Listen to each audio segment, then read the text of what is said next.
Hey, everybody out there in podcast land. Welcome to SameDadPodcast, where this week we have all kinds of fantastic stories and whimsical anecdotes for you. My name is Jesse, and this is my sister, Kellie. How you doing today, Kellie? I'm doing great. How about you, Jess? Oh, doing pretty good. Just staying busy. The kiddos started school and everything, and our days have been pretty full so far. Yeah, the days of school. The little ones starting back to school are a little different than the teenagers and the college students. So how'd that go? Oh, the traffic is miserable.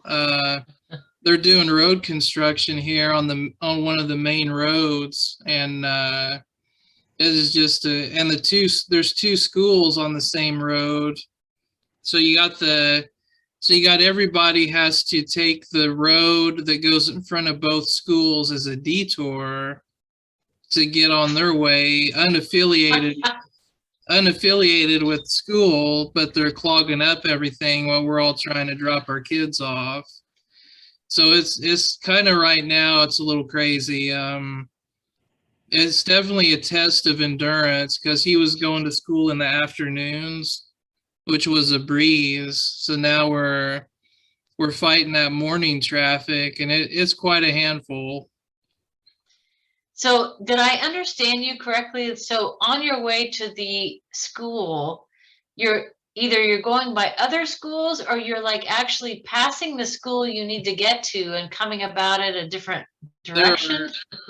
well, there's two schools on one street. Okay. There's an elementary school, and then not even half a block down is like the middle school, I believe. And so that alone is just savage to do to people. And then the road that runs parallel with that road is the main drag through the town. It's the 4-lane road that everyone else unaffiliated with school would travel on to go to work or whatever the case.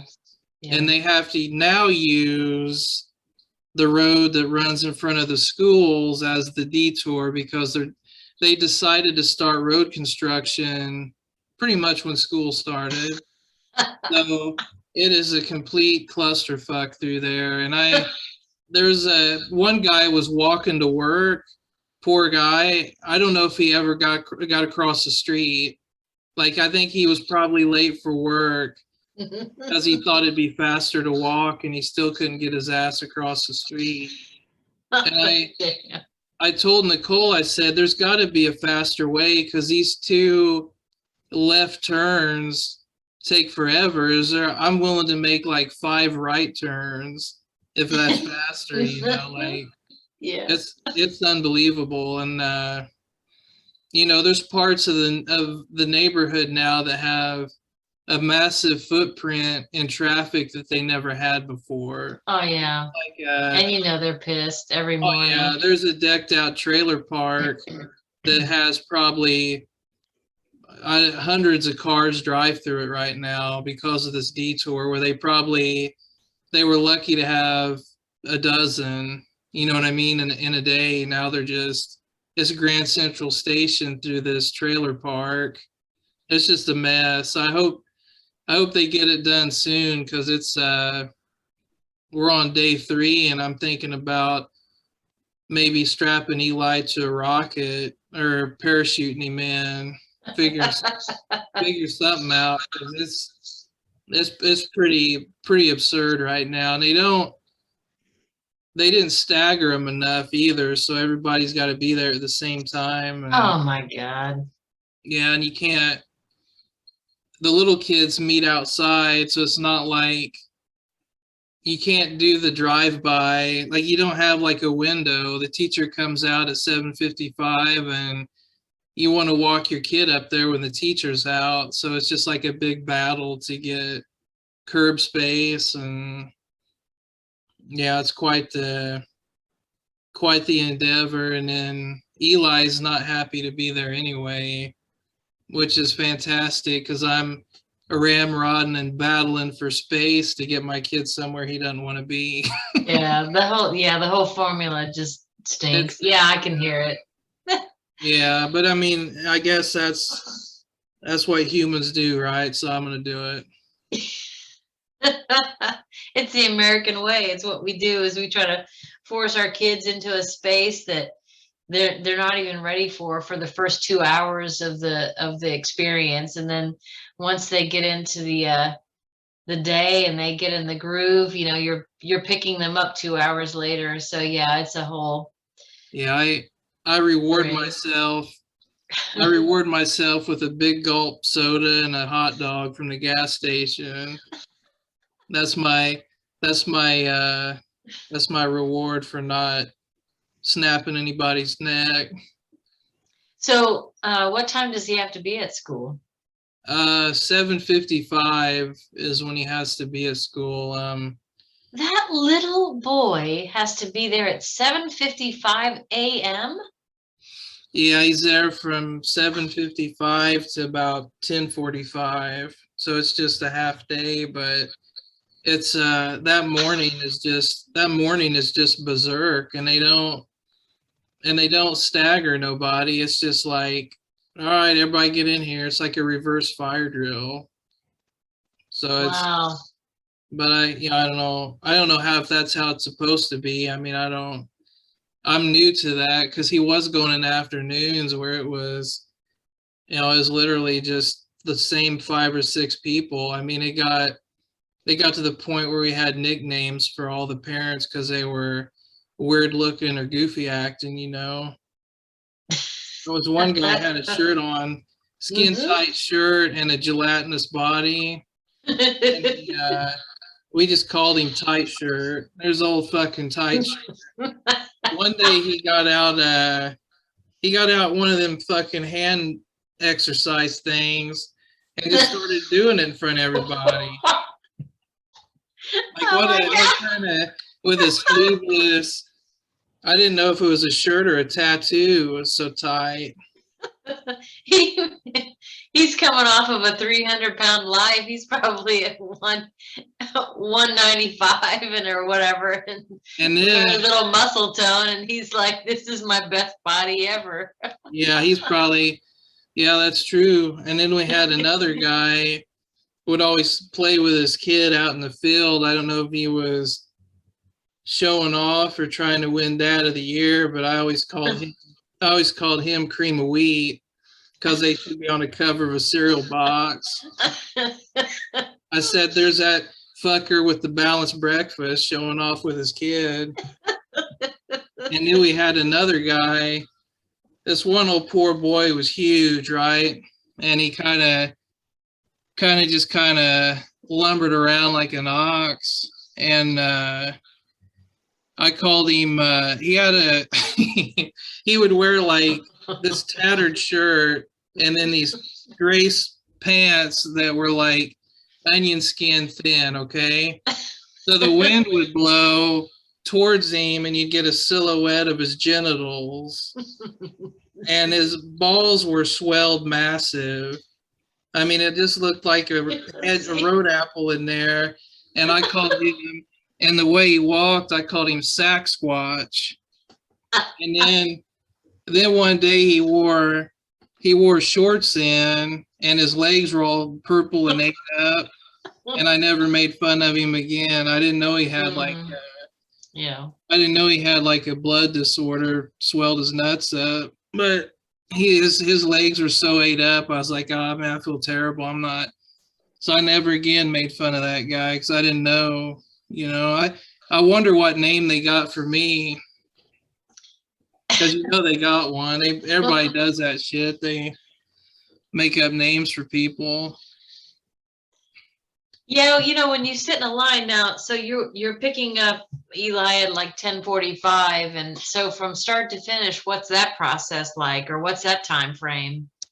That's the easier one, because the pre-K kids, that's the only traffic at that time, so we can pull right up to the playground, and Nicole goes up there and gets him, and we're done. So the pickup, is beautiful. Mm-hmm. It's just the drop off right now is just, it's just crazy. I don't know if there's any, maybe with time I'll figure out something out, but I just have like so much anxiety in those kind of situations because I know how dumb people can be. I'm just like, oh man, don't hit my car. Don't watch out for all these kids. I mean, there's just so much going on. Oh, listen, there have been many of, I mean, that's a whole storyline, the parent pickup line. I mean, we've talked about that multiple times, the parent drop off and pickup line. I still, starting this year, I had a 16-year-old that didn't have his license yet. And those first 3 days or the first 2 weeks really of school, I mean, people lost their damn mind. It's like, do you not know that? I think we all were like functioning from the same schedule, because it was like we all left at like, he has to start school at 7:30. And so the way our town is situated, there's only one high school. So it takes us a good solid 20 minutes just to get there. And I swear we all had the same schedule because we would all arrive at the same time. So, you went to this same school. So that all of Madison Avenue is bumper to bumper from the school to 38th Street. And if you don't leave at a certain time, you're just out of luck. I mean, you're going to be late, even if you get down there by, 15 till or 15 after rather. So it's just, I think, the schools do their best. In this instance, it sounds like you guys could have had your city coordinate a little bit with their street department, maybe kind of schedule some construction a little different time. But yeah, we all go through that. And sitting in the pickup line, I have many pictures in social media about all the things that I've witnessed in the pickup line. So you're not alone. You're going through the normal stuff. Yeah, them civil engineers are heartless. Well, that their work kind of is dictated too by the local municipality. And so if those budgets aren't passed or they're delayed and they don't think about the other people in the town trying to function, it'll just happen when those budgets get passed. So that's just how that works. Yeah, it's a congested mess right now. I'll be interested tomorrow to see if that old boy walks to work or not. He was just standing there all dressed up with his lunch pail and everything. He was probably fed up with the drive yesterday, so he thought, man, I'll just walk today, and he still couldn't get his ass across the road. Nope, he thought he had a plan and it didn't work. Well, I bet it'll settle down. Just give it a couple weeks if you can hang on, because people will get in their routine and you'll all kind of fit like a puzzle piece and it'll be a little smoother. But speaking of I guess memories, you're giving me flashbacks of giving the kids rides to school or navigating the bus system and all of that. But I came across some pictures recently that you and I have kind of shared, and has to do with not recent for sure, but a Christmas year, probably about, circa 1987, 88. That's when I was in my prime. I thought we might kind of share some of these pictures and see what we can glean from that period of our life. If you don't mind, I might go ahead and share a couple. What do you say? Go ahead and, put them up here. We'll pick them apart.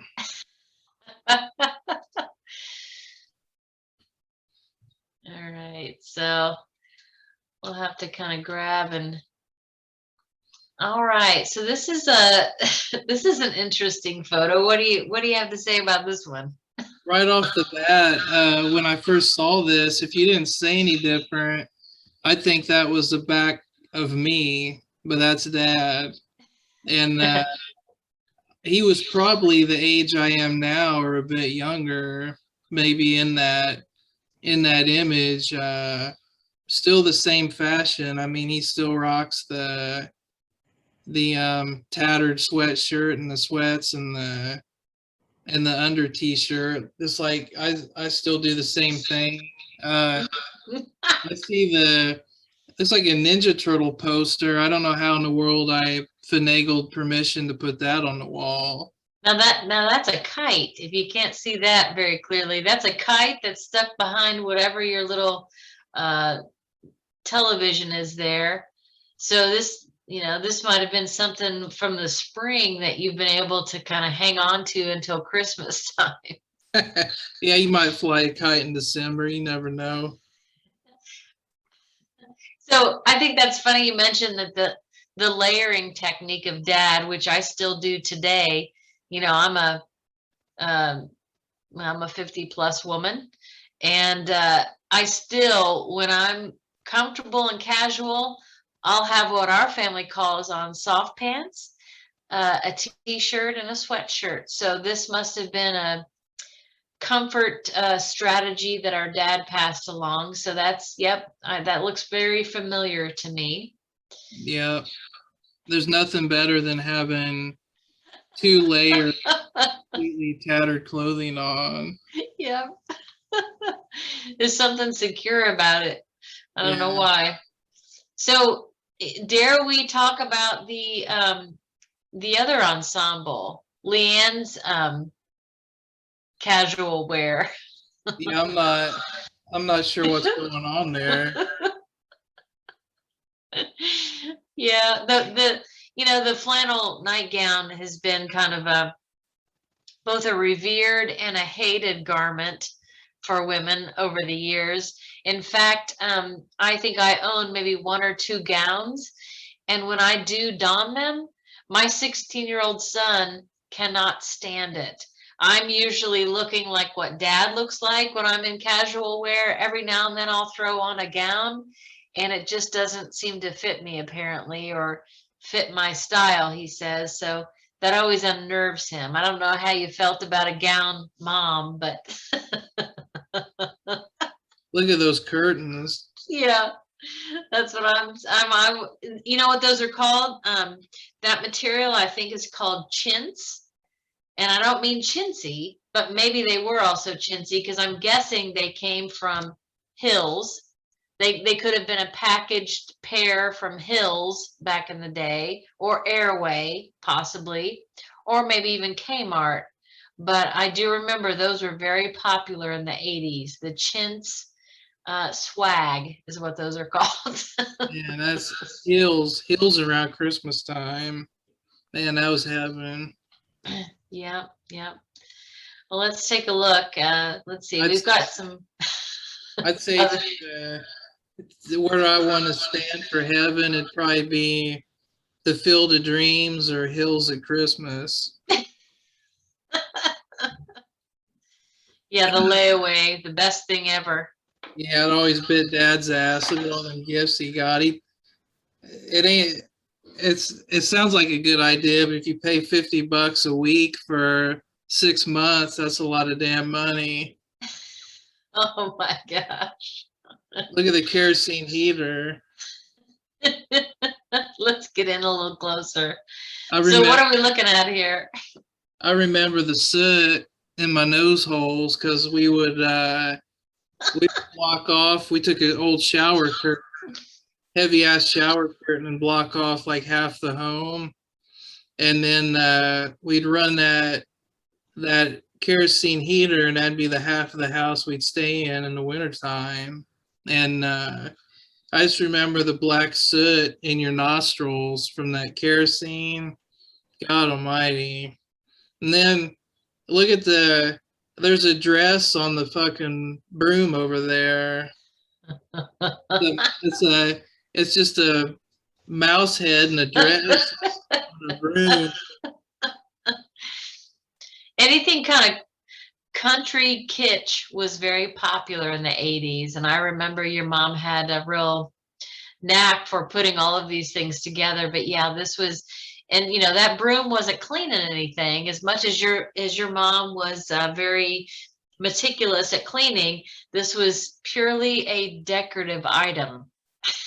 That's yeah, we're the only we're the only game in town that calls vacuuming sweeping. Did you know that? Yeah, you mean like the Hoosier State, or at least? Yeah. Well, especially around our area where we grew up, there's sweeper stores. That's what they're called. They They're sell called what? Sweeper what? sweeper stores, sweeper repair, but Yeah. That's right. vacuum. Yeah. Well, let me tell you a quick story about my daughter who went to she went to college. She's going to college just about an hour and a half north of here, and a lot of the students that go to this college are from like maybe the Chicago area or Michigan and some upper Ohio areas. And when my daughter said she moved into this dorm one year, and somebody was talking about, well, who all has what cleaning supplies? And Emma said, well, we could buy a sweeper if you'd like. Yeah. And they all looked at her like she was, like had three heads. And so the poor girl learned early that she was one of the very few that called it a sweeper. They were like, you mean a vacuum? Yeah, you mean you're gonna get a human you Sure. mean you're gonna buy a person to sweep, or yeah. Yeah. Yeah. I met a guy in the military one time, said he was from Indiana, and I asked him, I said, what do you call this thing over here? He said a sweeper, and I gave him a hug. I was like, hell You yeah, did? it's a sweeper. Well, let's take a look at a couple of other photos from this same era. Look at all that. Look at all that debris, and then there's a mint condition Swiss Army knife. I noticed that. Let me take a look there.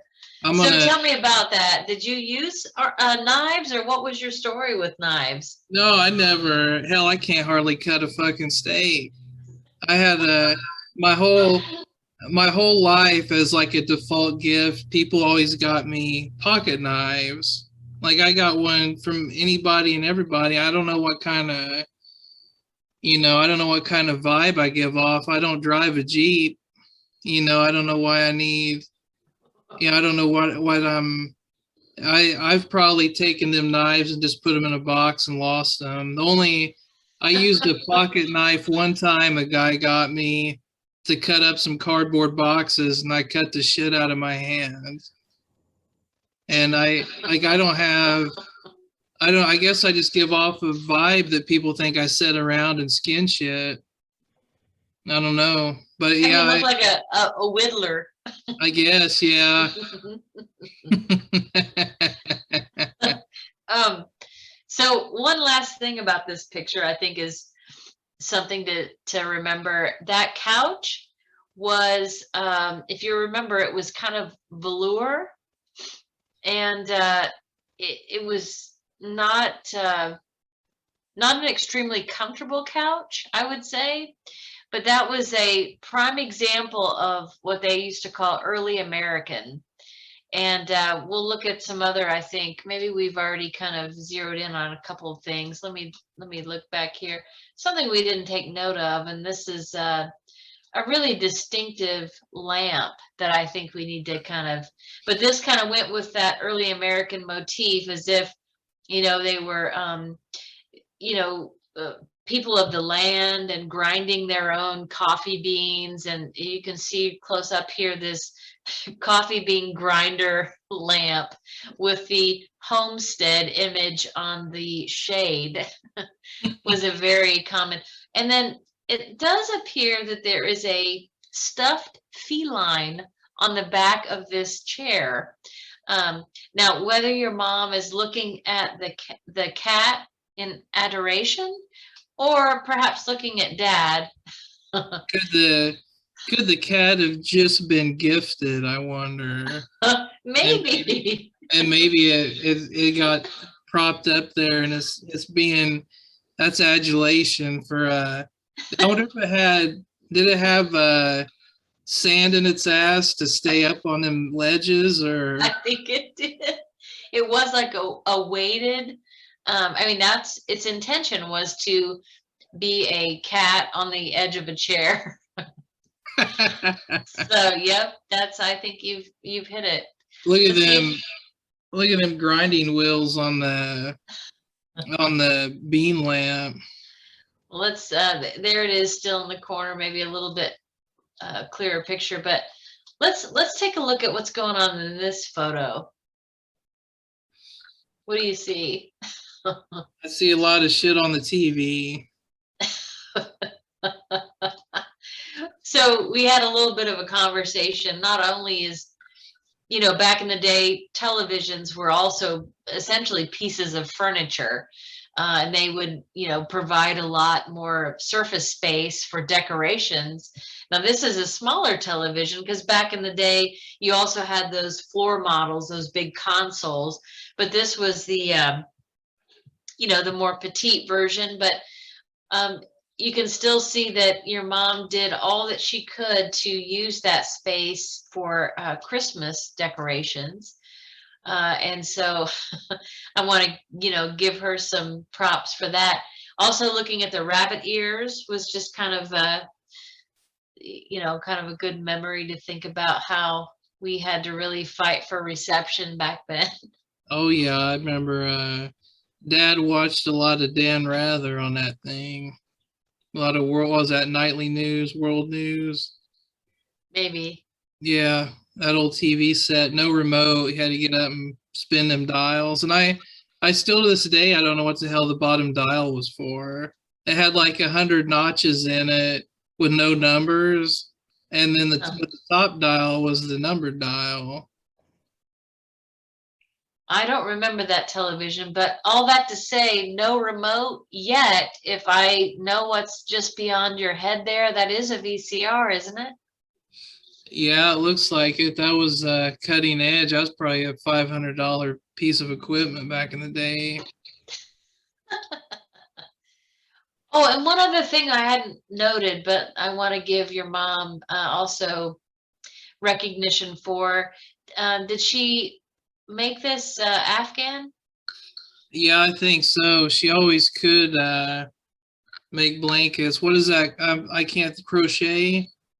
Yeah, I believe so. Yes, I can't crochet, but I think that's what that is. Yeah, she is a crocheting machine. We have 3 or 4, I think, in our possession, and yeah, we have one over the foot of Eli's bed, and I think we have a couple more.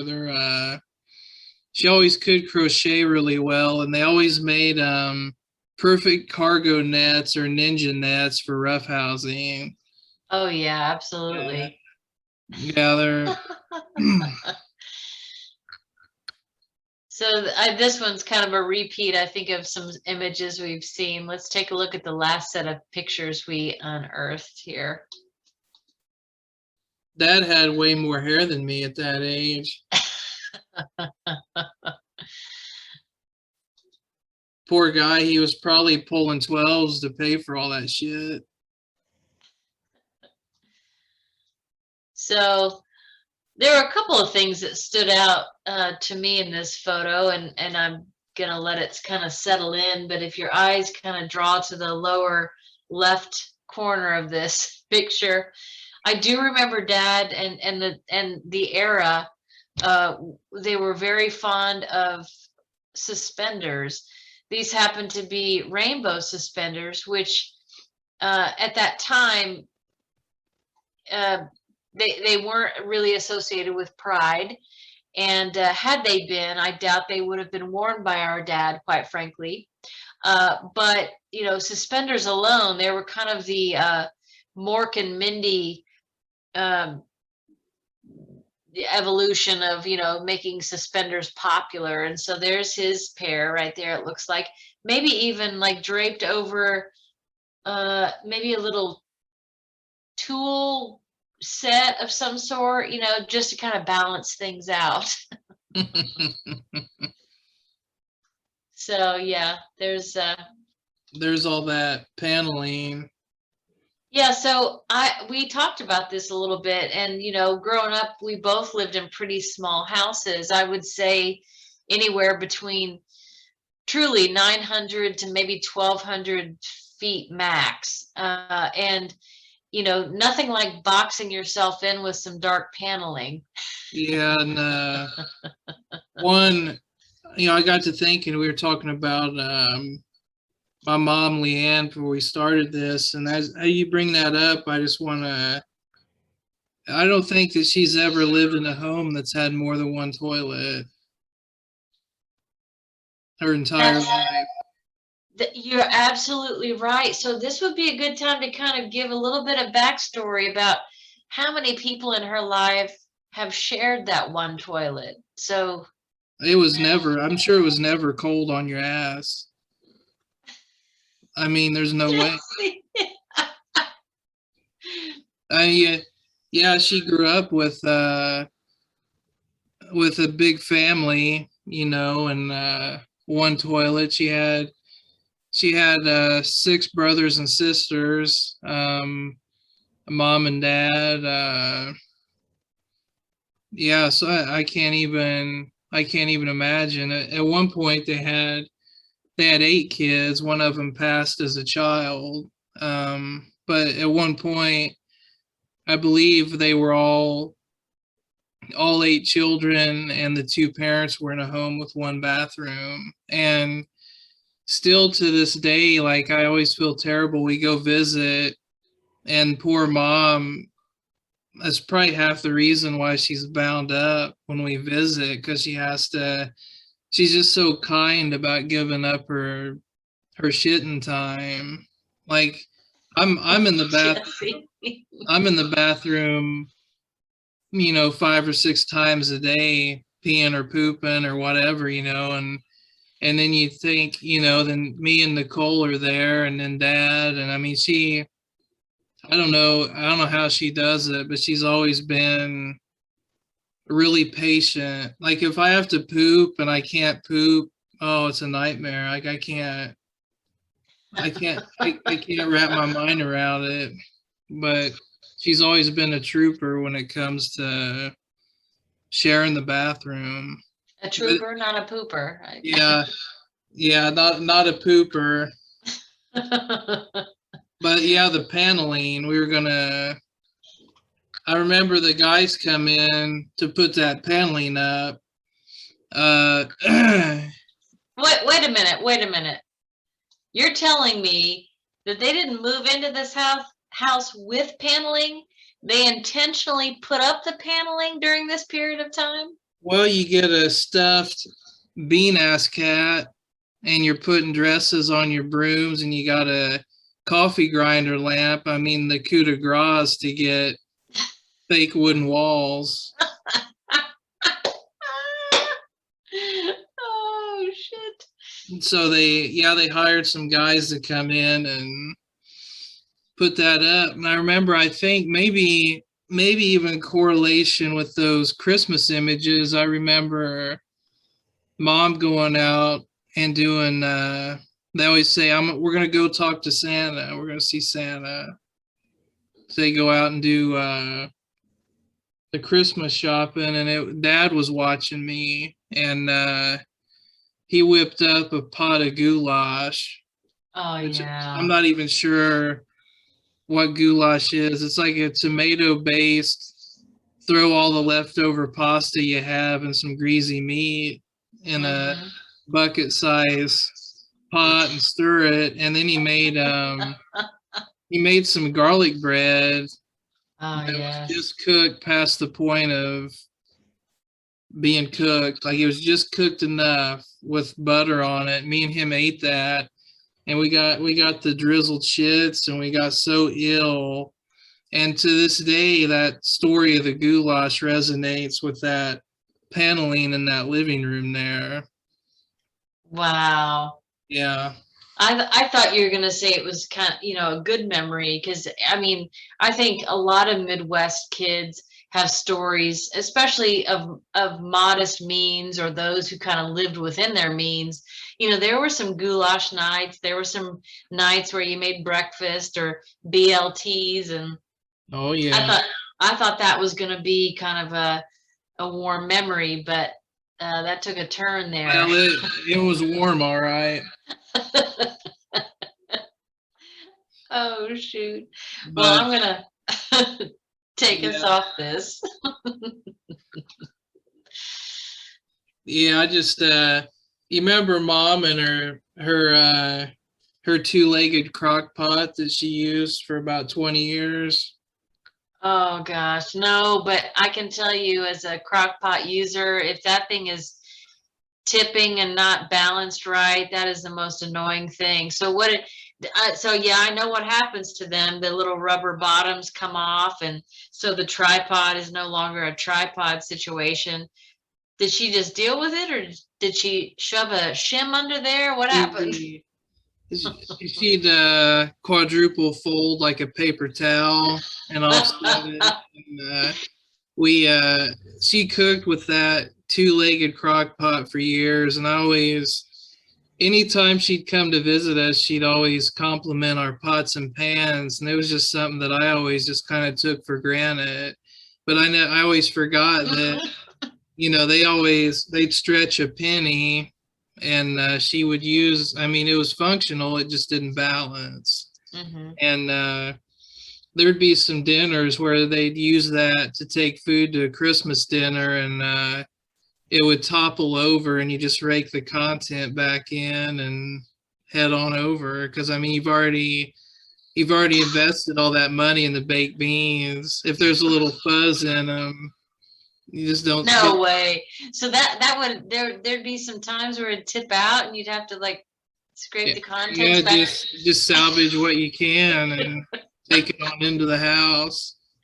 So all those times, those families, man, these are great beans, Leanne.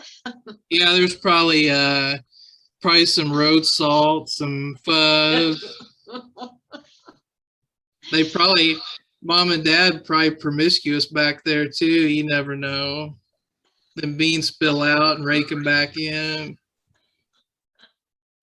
Oh God. But yeah, that happened a few times with that old crock pot. I don't know if I ever remember it having all three legs. I don't remember. I just remember the two, and then like the wadded paper towel off to the side, holding it even.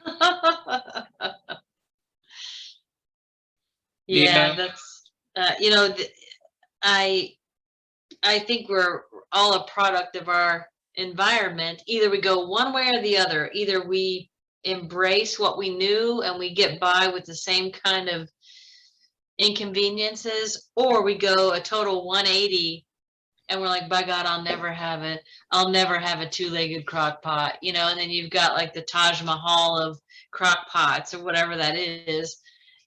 So I think I kind of went toward the and Seth teases me about it. I kind of go back to the old ways of what I knew. So, I'm not going to get rid of a crock pot if it still works, because really that crock pot, if it's made some great pork roast or beef Manhattans or whatever we've decided, or taco meat, then that's my crock pot. That's my go-to. Yeah, she used that forever, and I'll tell you, the food, you could put 100 legs on my crock pot, I won't get it as good as that two-legger did. That's right. Absolutely. Now, I have to tell you that Seth kind of went the other way. For all the nights he was forced to eat goulash, or as he would talk about, his family would get the government cheese, and a lot of his meals would have like cheese-based menus and all that. And he just, he's like, no way. So I think it just really depends on how you remember that childhood, and whether you embrace it or you try to get away from it or rise above it, whatever. But go ahead. I'm sorry. No, I'm just saying that, yeah, there's we all kind of embrace those memories differently. I was wondering if you could elaborate on childhood, some of Mom's athletic prowess while she was pregnant with me. Like, I always hear these stories of her still being active at great risks with me swimming around in there. Oh gosh. So there's always this story where, Dad, we've talked about this a little bit. Dad was always athletic and always, trying to infuse whatever activity we were involved in had to do with some sort of competition or at least, sports minded kind of activity. I do remember your mom was probably at least 7, 8 months pregnant. And you had a small one-car garage in that little house that we've looked at here tonight. And by the way, the same garage that your dad would do oil changes in, and I'm sure have an occasional spill. So let's just set the stage where that garage floor was a little bit slick, add some humidity on a summer night. And I think he had like a Nerf basketball mounted, goal mounted inside there. And we were playing a little 2-on-3 or 1-on-1. And I guess it would be 2-on-1, just kind of goofing around. And your mom, she wanted to be part of it. And of course, and I don't know why we didn't discourage it, but a quick little juke here and there, and down she went. And I'm feeling terrible. I'm a 10-year-old, and I'm horrified because Leanne is pregnant, and here she goes down, and I'm thinking, oh God, what have we done? And I'm telling you, your mom popped her. I'm fine. I'm fine. I'm fine. And she was fine, and you were fine, but it was just. Even today, I visited our folks yesterday, and we've talked about this a lot. And Dad said, look, I just can't keep up with her. She'll be going, and I think she was had some painting project at 3 p.m. on a 95-degree day. And, he here's this guy who is reminding her that she's of a certain age and that maybe she ought to slow down. Well, that's not how your mom functions. And she said, quote, I feel like if I sit too long, I'm just wasting the day. And I'm thinking to myself, hell, I feel like if I don't sit enough, I'm not taking good care of myself. So what happened in that generation, or how can we have such different perspectives? Yeah, I'm just a lazy fuck. I don't have an excuse. But yeah, I remember she came to Texas to tend to me when I had my back surgery, and it was I'd warned her the heat index there up in the hundreds. It'd be really hot, and I could tell that she was getting a little bit of cabin fever because I told her, I said, well, you probably want to stay in. It's really hot outside. Like a lot of people don't go outside. A lot of times we'd wait for the sun to go down to check our mail, or we'd get it in the morning before the sun was up. I mean, you just didn't see a lot of people out. And she insisted on going for a walk, and I said, okay, just be careful, it's really hot out. And about 5 minutes later, she comes back in dripping sweat, like, man, you're right, it is hot out there. I said, I told you, it's a scorcher out there. Especially then. That was back in I don't know when that was, 2013, 14, I don't remember. And then at that time, the climate there in North Texas was just savagely hot. It rains a lot more there now, but back then it was really bad. We actually had a rainstorm come through and delay her flight for a day. Speaking of rain in there, but yeah, I just remember how she's a naturally active person. She gets a lot done in a day. She gets more done in a day than most people do in a week or maybe a month. No kidding. You're not exaggerating. I mean, the house is immaculate. I mean, it's just the flower gardens. I mean, it's just unbelievable. And that's so the task of late was, there was a day that Dad was a little bit concerned about her because she just had overdone it. And I said, well, what did your day look like? What do you mean? Well, I had painted the clothesline posts. And my first thought was like, that wouldn't have even, first of all, I love laundry on the line, but I don't own a clothesline.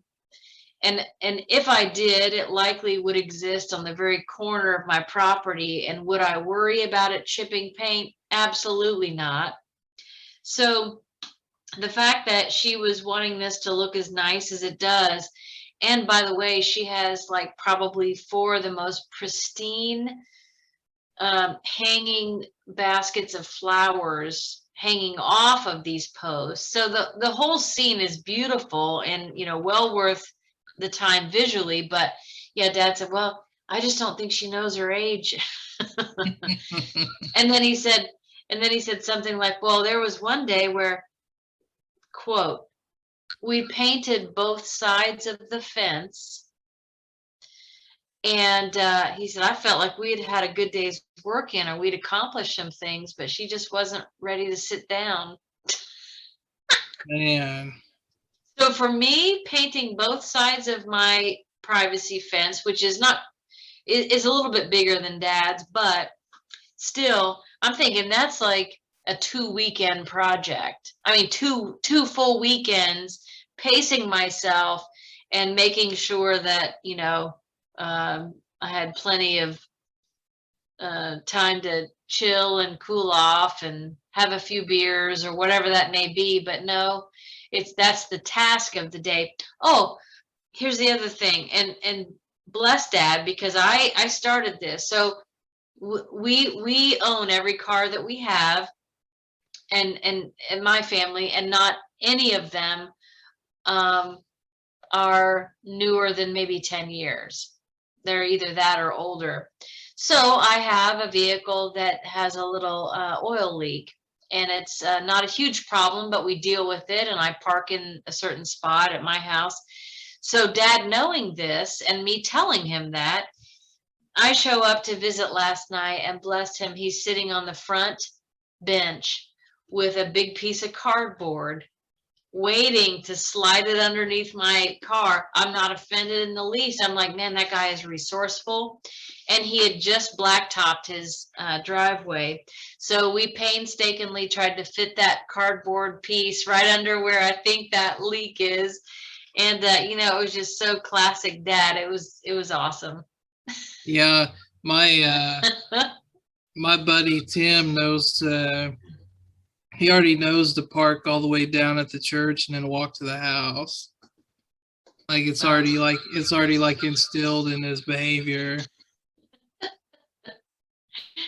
Yeah, it was it was a good visit though. My birthday is tomorrow, and so Yeah, Dad, happy birthday. Yeah, hey, thanks.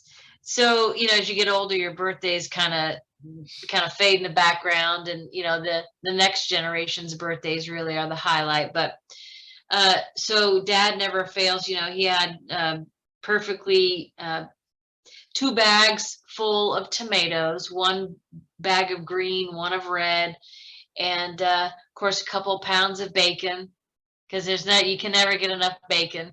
Mm-mm.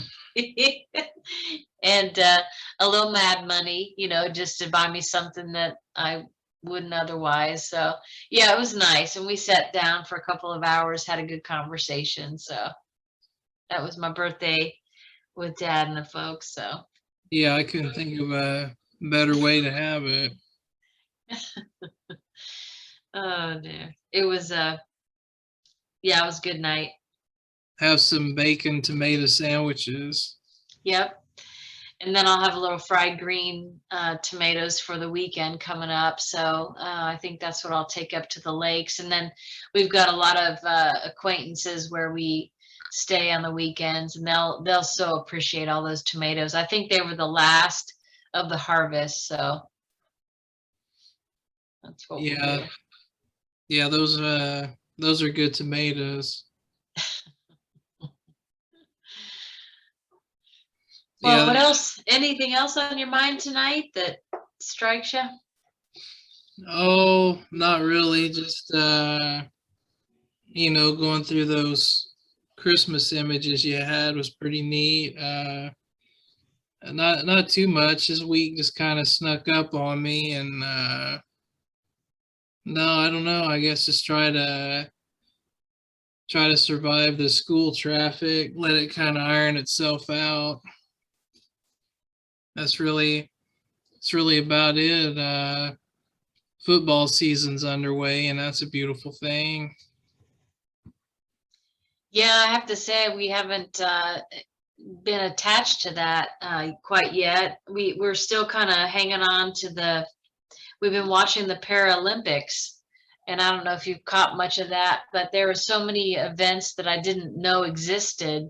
It's been fascinating. I mean, we've really enjoyed it. Something called, oh,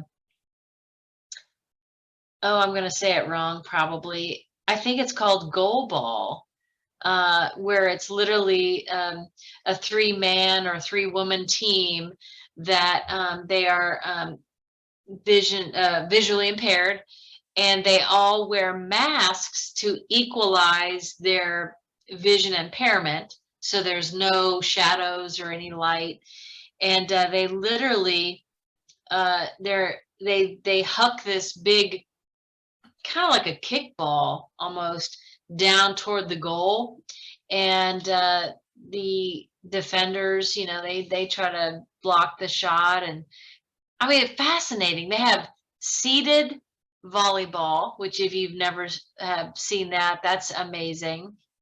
Of course, some of the track and field, most of that is done in chairs. We've watched the basketball.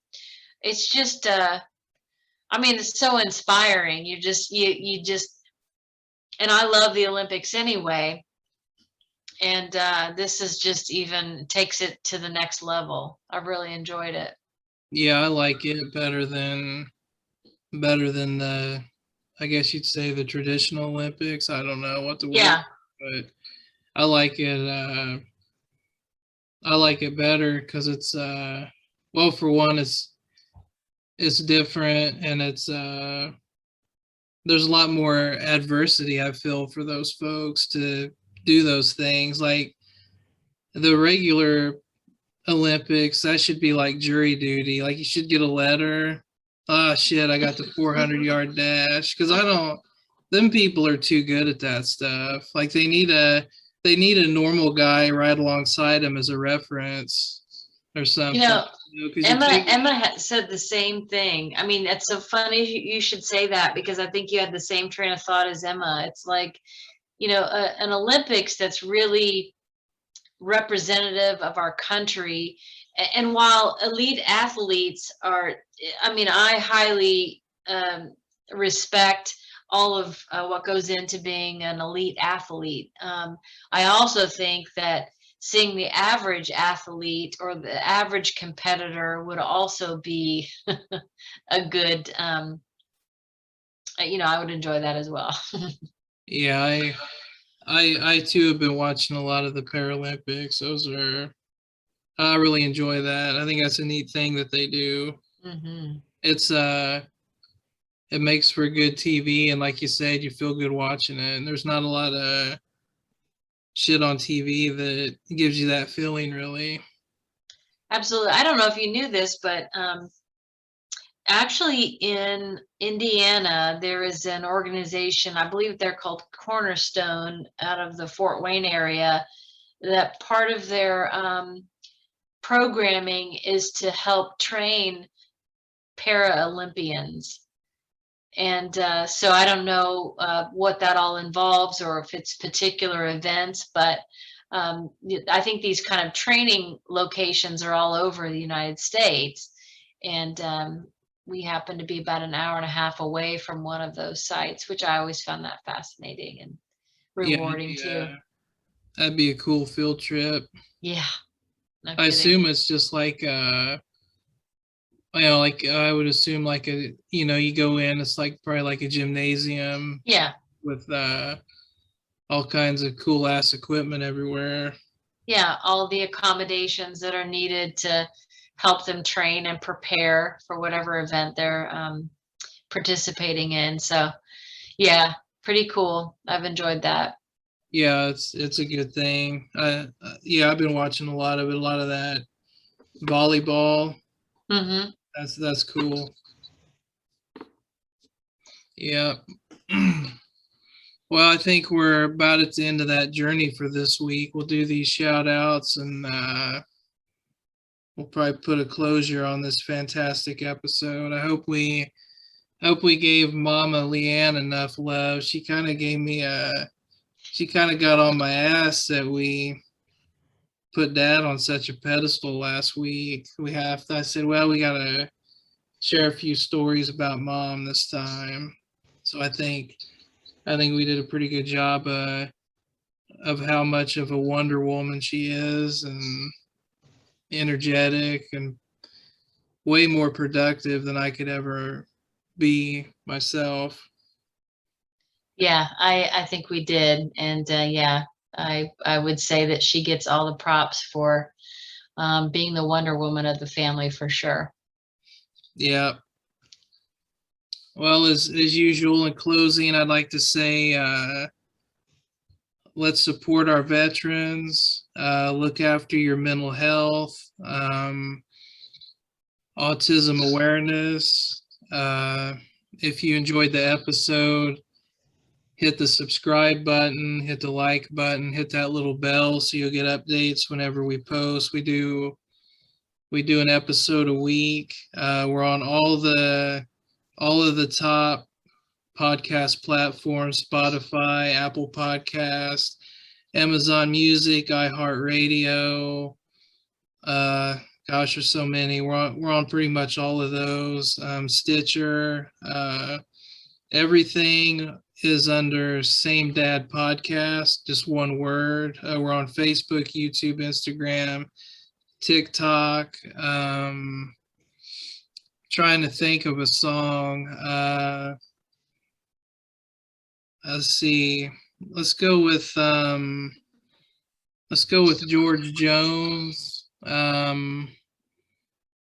I think it's Everything's Gone to Pieces, I think is the title of the song. You could go with George Jones, and Van Morrison sings a really good cover of it as well. But yeah, that's what I have for my songs. Anything you'd like to add, Kellie? I wish I did. You always come up with some really heartfelt, kind of well thought out song references. The only thing I could think about today, because we're talking about kids and riding in the car, getting back to school and the morning routine, I want to pay homage to the Kids Bop CDs that helped get us through many a mornings during those kids drop-offs. So I would say anything for my kids, probably from Kids Bop 27 to Kids Bop 40, and any pop song within that mix helped get our days going. And so I guess my shout out would be to kids in school, kids being able to return to school and feeling safe and as normal as they can as we kind of hopefully get on this latter end of the pandemic. I do a lot of work with COVID prevention. It's just been what I've been drawn to since the early 2020 days. So I'm hoping that we're getting through this and people are making good decisions and getting good information. So that is what I would like to shout out this evening. All righty. Sounds good. All right, all our fans out there, our supporters, we love you. We appreciate you. Y'all take care and love each other. And until next time, we'll see you then.